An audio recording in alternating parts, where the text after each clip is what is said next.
Binigyan ng House Committee on Justice ng hanggang March 15 si Vice President Sara Duterte para sagutin ang mga alegasyon sa ikatlo at ikaapat na impeachment complaint laban sa kanya.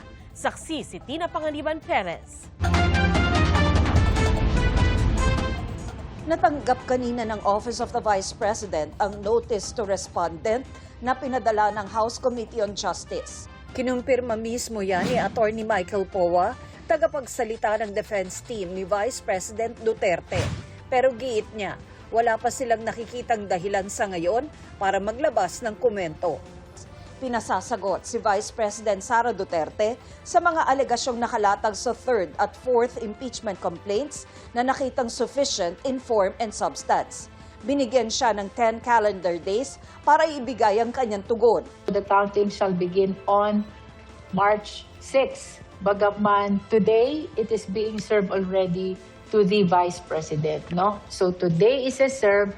We count from tomorrow. The 10th day will be March 15.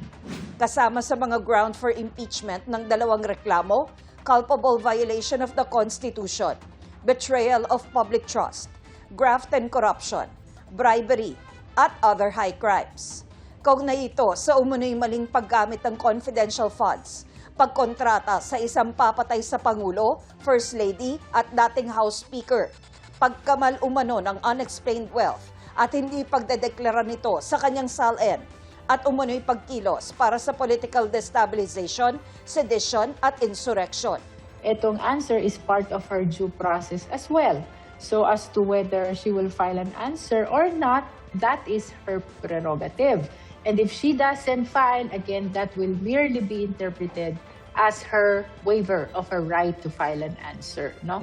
Nevertheless, ang Justice Committee tuloy lang ang proceeding ng impeachment complaints.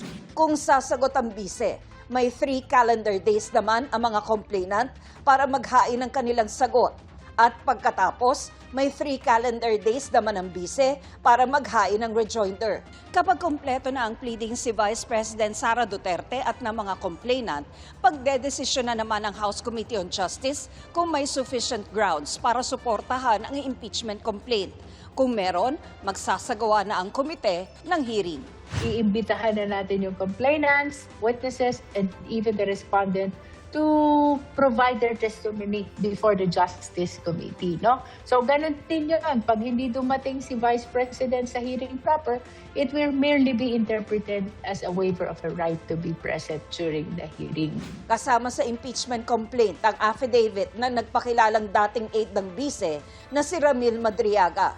Siya ang nagsabing nag-deliver siya ng pera sa ilang individual sa utos ni Duterte. Sinampahan siya ng reklamong perjury ng bise dahil hindi raw totoong naging aide niya si Madriaga. May mga miyembro ng komite na nagsabing wala itong epekto sa impeachment proceedings sa ngayon. His affidavit was attached to the impeachment complaint. Kaya po may power ang Committee on Justice to invite him despite the proceedings or despite the filing of the case against him. Hindi covered ng sub judice. Pero kung makonvict nila si Ramil Madriaga dito sa perjury, somehow it will affect the veracity of the testimonies which he provided in his affidavit. Para sa GMA Integrated News, ako si Tina Panganiban Perez, ang inyong saksi. Mga kapuso, maging una sa saksi. Mag-subscribe sa GMA Integrated News sa YouTube para sa iba't ibang balita.